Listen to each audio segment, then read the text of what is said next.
What's good, everybody? My name is Gentleman Jugg, and I'm Son, and welcome back to another Jugg and Son doing WWE this week. How you doing today, boy? It's Uzi in here. It is Uzi in here.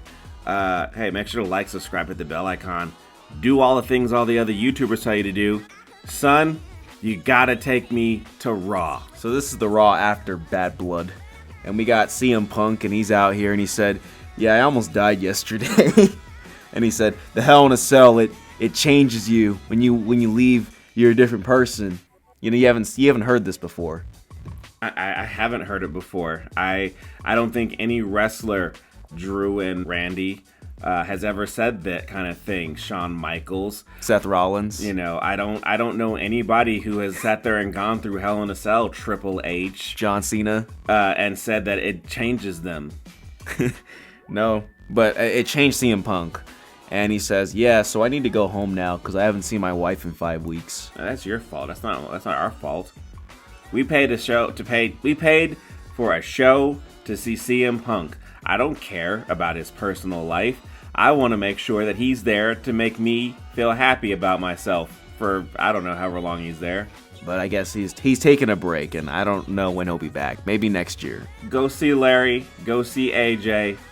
Have yourself a ball, CM Punk. Enjoy your time off. Oh, but wait. You can't really enjoy your time off because somebody came out to interrupt the party. As CM Punk's walking away, Seth comes in. He stares him down, and then he goes to the ring. And then he's like, "Okay, look, have fun, but when you come back, get healthy soon because I'm going to beat you and retire you. I'm going to make sure you stay retired this time."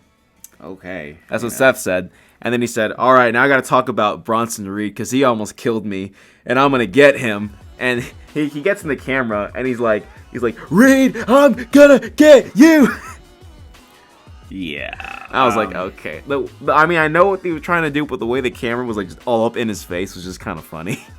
They've been kind of doing it a lot. Like CM Punk and Drew McIntyre both did it when they were promoting their Hell in a Cell match. But now, like, this is just a thing. Seth Rollins is doing it. I just like to imagine the cameraman's just like all up right in his face. He is all up in his face. They didn't even zoom. He's all up in his face. He's just in his face. Like the camera is right there. Like if you move just slightly, Seth, you might hit the camera on accident.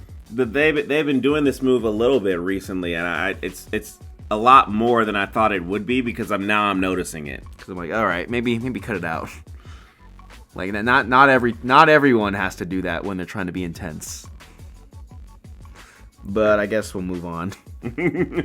So we got Jey Uso defending the IC title against Xavier Woods, and this was really short, and he beat Xavier. So, I mean, I wonder how Xavier is going to react to this. And then after that, Jey turns around, and then he just gets speared by Braun Breaker, and then Braun Breaker just bullies everybody, spears everybody, and he picks up the belt, and he's like, "Yeah, I didn't turn face at all." I feel like Xavier Woods is going to turn heel like on the 10th anniversary of the New Day. I see like some kind of like party or celebration of the New Day being together for 10 plus years, and maybe Big E might show up, maybe, and then that's when Xavier Woods turns heel. Wouldn't it be funny if it was Kofi that turns heel the whole time? I would laugh my ass off. Like, yes, good job, Kofi. I am so glad because I don't ever remember him being a heel. I mean, honestly, it makes sense for Kofi to turn heel because out of nowhere, Xavier's just being mean to him. Yeah. Like, and Kofi looks done with him. He's like, "Bro, what is your problem?" I get why Xavier Woods is going to turn heel, but it feels like it should be a Kofi thing to turn heel. Because, like, it's the swerve. Yeah, just like, yo, man, like, we were cool, and all of a sudden you wanted to sit here and start bitching, so now I gotta get you. And then, R-Truth is here, and he told The Miz, "I'm not on the Judgment Day, so I don't know why you attacked me." And it was like, "You're stupid." Because you're stupid. Look, if I'm The Miz, I would just ignore him. I'd be like, you know what? We're not cool no more, man. And that'd be the end of it. I mean, The Miz. But this is WWE, so we gotta solve it with. We gotta solve it with a match. Even though The Miz is justified, he said, "We lost the tag titles because of you." Yeah, they lost everything because of R-Truth. I thought they were boys. R-Truth wasn't like this when they were the first time they were Awesome Truth. Yeah, and then we had, Sheamus and Pete Dunne. I liked this one. This was the Donnybrook match. Yeah, this was a good match. What are the rules of a Donnybrook match? Well, it's no DQ, no holds barred, unsanctioned. Yeah. Samoan street fight, Yeah. Uso Penitentiary. Nigerian drum fight, Sure. So. Instruments of Symphony. I forgot all about that one. Look, the match was good. You don't have to call it anything. You could just call it a match. I just feel like you could just call it a match. And if it's anything other than what it is, then you can call it a freaking no DQ. You don't have to come up with these fucking names. I don't need it. I don't need these names. You didn't want to call it Celtic Street Fight? I don't need it. So then, because Raw's only 2 hours, they put all the women they would normally spread out into like one match where nothing was at stake. You can skip that. And then we had the main event, which is Gunther defending the world title against Sami Zayn. And I was worried. It was really close. I was like, no. Did anybody believe Gunther was going to lose this match? It was so close. Sami almost had him. Sammy, you didn't have anything. So basically Gunther just killed him in like 10 minutes and then just choked him out. And then after, posing with the title, then Cody comes out and they have their stare down for Crown Jewel for a match where nothing is really at stake here, no matter who wins or loses. Take me to SmackDown, son. So SmackDown, we start off with Jimmy Uso.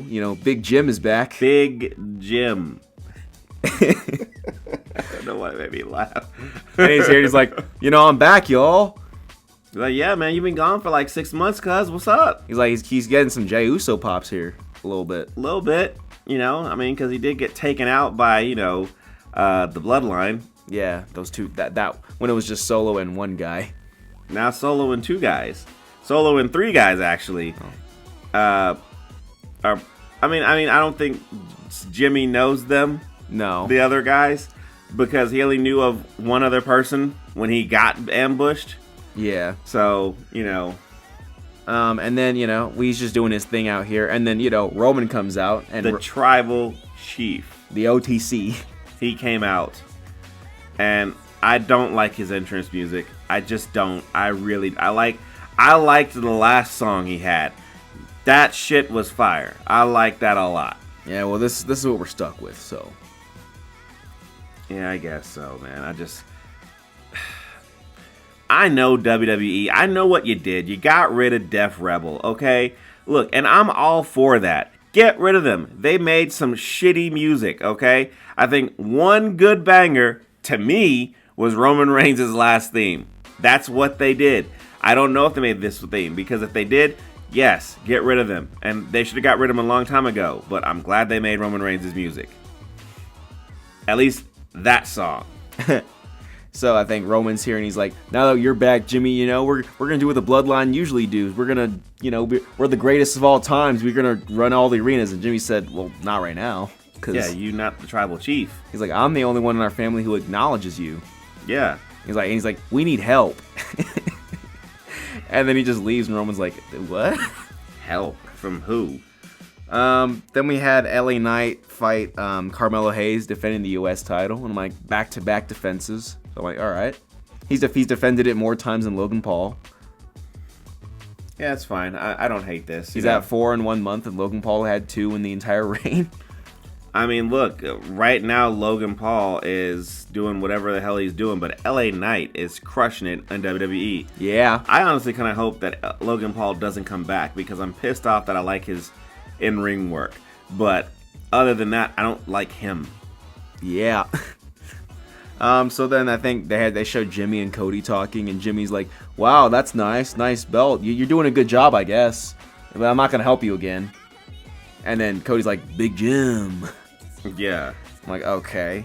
And then they had Kevin Owens come out from the crowd, like, because he's supposed to be suspended. And he starts talking in the mic, and then they cut his mic, so he just steals the headset. And he's here to talk about how Cody betrayed him. He's like, I didn't betray Cody. He betrayed me first. I mean, how did Cody betray you, Kevin? I guess teaming with Roman, he took that personally. I mean, Kevin is really the only one who's been fighting Roman Reigns or the Bloodline in 2 iterations. Yeah. So is Cody. Yeah, I get where he's coming from, but what are you complaining? Why are you fighting Cody? Like, a man can make his own decision.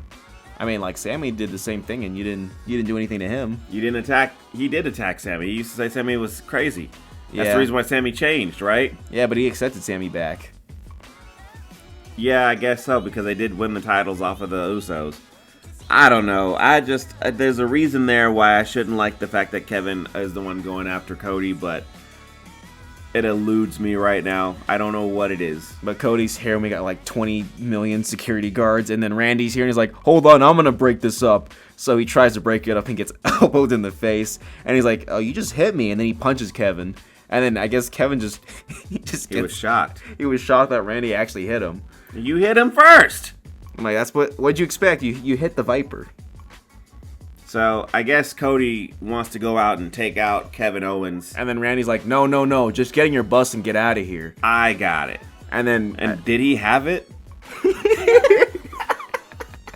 Because the next time they show him, he's just on the floor getting his ass beat. He's like, work him out, Kevin, work him out. It's like, I guess you didn't have it. You know, so I guess there's going to be a match with Kevin and Randy next Friday. Yeah, and then it's going to end in like DQ because Cody's going to interfere. And then, Kevin versus Cody or something. I don't know. But then we had, I guess, Nia Jax lose to Naomi. I mean, Nia Jax loses a lot on SmackDown as the champion. Oh, well, I don't know what to tell you on that one. She's a loser. Not only that, fucking Rhea Ripley comes out and she's not even champion at all. And kicks her in the face, and Nia flies out of the ring. Yeah. Like, wait. First of all, I understand why Liv and Dom are there, but why is Rhea Ripley there? I mean, I thought there was a draft or something. Yeah. I thought, all superstars are supposed to be on their own freaking show. Because I remember when people used to first show on SmackDown from Raw, they would get kicked out every time. But I guess Nick Aldis is not the guy he was then. Yeah, he used to find people to kick him off, but I guess no, not anymore. He even kicked off the Raw general manager. But, hey, Speaking of Raw general manager, I haven't seen Adam Pearce in a while. He's been there, stopping, people from fighting. Yeah, that's kind of it. Nick Aldis doesn't really put up with that, but hey. Well, it just happens in front of him. He just kind of watches it happen. Then he's like, hey, don't do that. Yeah, don't do it. And then we had the main event, Jimmy versus Solo. It's fine. I didn't hate it. I kind of wish that Jimmy's return to a match was like going to be better, but this is serviceable. Yeah. I don't know. It's hard for me to take Solo serious as the tribal chief because like Cody beat him like 3 times and then Roman beat him like twice. So I'm like, I just don't see him as the tribal chief anymore or as the new leader. Yeah, well, they're still calling him tribal chief. And I'm like, but Roman had like the opportunity to take the Ula Fala at Bad Blood when he beat him, but he didn't take it. Guess he didn't want it. So after, yeah, he didn't want it then. So after Jimmy loses, I think if you're the new tribal chief, he needs Jacob's help to beat. He needs help to beat Jimmy. I'm like, wait, what? I guess. Isn't that what Roman did? He had help to beat, all kinds of people. Yeah. So it's par for the course. I guess if you're the tribal chief, you need like 20 people to help you beat one guy.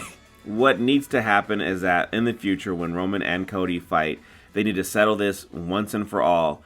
Both guys fight each other for the championship. There are no distractions. Nobody. There's nobody. No one gets involved. Let's see who it is. End of story. Done. And then The Rock can come in next year and have his freaking WrestleMania moment. Whatever. I don't care. But yeah. So Jimmy lost, and then Roman comes out to save Jimmy from the 2 guys and Jacob, and Roman can beat them all when they're by themselves, but like in a fair fight. But like when they're all together, he can't beat them. And so they play the numbers game. That's what they do. That's what they've been doing. So even when he was tribal chief, they were doing it. So Roman gets beat up by his own game. He gets spiked, and then I just think it's funny because like, the way Jimmy's like, we need help, Roman, we need help, and Roman's like, what? He's like, we need help, we need him, we need help. He didn't say it that much. I don't know why you keep just saying that. You're just using that all up. He didn't do it like that. Okay. I don't know if you could hear my eye roll over the mic, but I just like, why are you doing it that much? He ain't do it like that. That's what I heard. That's how you heard it, yeah. So weirdo. Listen, you guys, like, subscribe, hit the bell icon, do all the things all the other YouTubers tell you to do. Check us out on the X, check us out on Instagram, check us out on TikTok. And tune in next time, because the next one will be available when it's ready.